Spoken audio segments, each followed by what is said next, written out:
Sahana Vavatu Sahana. Namasté, bonjour, je m'appelle Philippe. J'ai créé ce podcast pour partager avec vous certaines pépites de la philosophie et de la pratique du yoga, mais aussi parce que je souhaite tordre le cou à certains préjugés. Alors si vous souhaitez en savoir plus, si vous souhaitez avoir une information plus traditionnelle, mais néanmoins parfois décalée, je vous invite à écouter ce podcast et à le partager. Namasté. Sans transition, progresser dans le yoga, aller au-delà du corps. Ce que les grands studios de yoga ne vous diront jamais. Les postures sont faites pour être apprises en étant jeune. Et évidemment, nous pouvons les apprendre en étant adultes. Et d'ailleurs, c'est nécessaire quand nous commençons tard. Mais les objectifs restent différents. En effet, l'âge auquel les enfants apprennent les postures est un âge dans lequel leur corps est dominé par kapha. Ce qui signifie entre autres que c'est la partie de notre vie dans laquelle nous avons la meilleure mémoire, dans laquelle notre corps contient plus d'énergie, mais aussi un corps plus malléable, plus souple, plus mou. Je ne dis pas que tous les enfants sont souples, mais tous les enfants ont un meilleur potentiel de souplesse en étant enfants qu'en étant adultes. C'est un fait.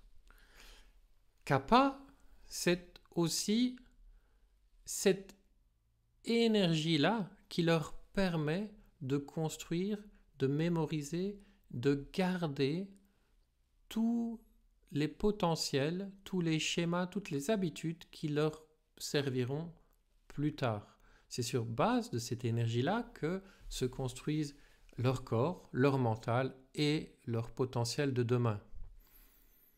Les postures à ce moment-là sont extraordinaires pour développer toutes les qualités nécessaires pour un futur adulte. C'est d'ailleurs le moment idéal pour explorer son corps, pour explorer son mental, pour explorer sa mémoire grâce à ces postures. Et d'ailleurs, ce sont des postures qui sont souvent difficiles et qui sont mises dans certains types d'enchaînements pour lesquels il faut une forme de mémoire pour pouvoir les refaire.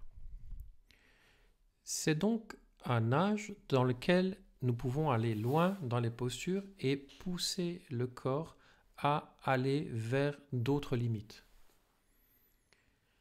Mais les choses changent drastiquement à l'âge adulte. Le corps n'est plus en expansion. C'est le moment des responsabilités et nous perdons rapidement notre énergie. Nous sommes soumis au stress, nous sommes continuellement tournés vers l'extérieur et nous devons gérer et maintenir nos responsabilités. Beaucoup de personnes ou de situations dépendent de nous. C'est le moment où le dosha dominant en nous est pitta. C'est le feu qui domine. Nous perdons vite le sommeil. Nous avons plus rapidement des ulcères, des problèmes de peau, des problèmes de digestion, etc. Alors si nous souhaitons continuer le yoga que nous faisions, que nous devions faire en étant jeunes, en poussant les postures, en allant jusqu'au bout de nos capacités corporelles, nous allons nous fatiguer et augmenter le stress. Les postures doivent être pratiquées d'une manière différente, dans un autre état d'esprit, un état d'esprit respectueux de nos limites. Avant d'aller plus loin, il me paraît essentiel de rappeler que l'objectif du yoga est de transformer le mental. Les Yoga Sutras de Patanjali donnent la définition suivante. Je vous la donne en sanskrit pour que vous entendiez l'énergie que porte cette langue par la même occasion. Yogaschitta vritti nirodhaha. Le yoga est l'harmonisation des qualités du mental. L'objectif du yoga est donc la transformation du mental. Cette transformation est nécessaire pour avoir l'énergie et la clarté nécessaires pour accomplir notre dharma. Le dharma, ce sont toutes les obligations que nous avons dans notre vie, surtout lorsque nos actions sont alignées avec qui nous sommes vraiment. Il est important de comprendre que le yoga a un point de vue différent sur le corps que ce que nous avons l'habitude d'entendre dans les médias ou dans les discours médiatiques. Le corps fonctionne bien parce que l'énergie fonctionne bien. Le corps dépend de cette énergie. Ce n'est pas lui qui la crée, il en bénéficie. Nous confondons souvent ces deux dimensions sans nous rendre compte que la dimension énergétique est bien plus importante que la dimension simplement corporelle. Comprendre cela est important parce que nous pouvons laisser tomber l'obsession que nous avons pour le corps.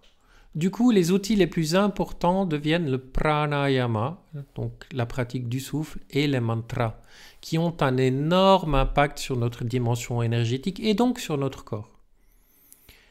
Et ce n'est plus uniquement asana qui s'intéresse plus au corps. Progresser dans le yoga, nous l'avons compris, étant adulte, c'est notre clarté mentale et notre capacité à nous relier qui définit le fait d'avancer dans le yoga, et la méthode pour y arriver est l'utilisation d'autres types d'outils. Pour réellement concentrer notre mental et notre énergie, nous devons utiliser une approche multidimensionnelle du yoga et non pas une approche unidimensionnelle du yoga, uniquement axée sur le corps. Nous continuons à utiliser les postures, mais différemment. Elles deviennent des véhicules qui portent d'autres dimensions de nous-mêmes, c'est-à-dire que nous y faisons des respirations profondes, en même temps que les postures. Nous synchronisons avec soin la respiration et les mouvements. Nous y faisons des mantras, nous y mettons des intentions, nous visualisons certaines parties du corps, nous visualisons notre énergie, etc. Avancer dans le yoga, c'est ajouter une dimension à la dimension physique ou ajouter d'autres dimensions à la dimension physique. C'est ça le véritable challenge dans une pratique de yoga. À chaque fois que nous y ajoutons une dimension, nous aiguisons un peu plus notre concentration. Plus nous allons dans cette direction et plus nous devons avoir accès à des ressources internes profondes pour y arriver. C'est là que nous allons profondément à l'intérieur de nous. Dans ce processus, en allant chercher d'une manière paisible mais profonde nos ressources, nous y rencontrons tout un tas de choses. Des émotions cachées, des traumas, des soucis, des joies, des peines, des potentiels, des envies. C'est dans ce type de processus-là que nous allons enfin débuter une découverte profonde de qui nous sommes, que nous allons nous aligner, que nous allons profondément découvrir notre mental pour mieux l'utiliser avec clarté par la suite. C'est donc dans ce travail-là que nous allons réellement à la découverte de nous-mêmes. Et c'est là que nous travaillons notre énergie. Nous allons, en fait, grâce au corps, au-delà du corps. Progresser dans le yoga, c'est aller au-delà du corps. Si vous êtes intéressé, je vous invite à consulter notre site mitra-yoga.be et à venir nous rendre visite dans notre centre de thérapie et de formation par le yoga situé à Bruxelles, place Flagey. Merci pour votre attention. Namasté. Om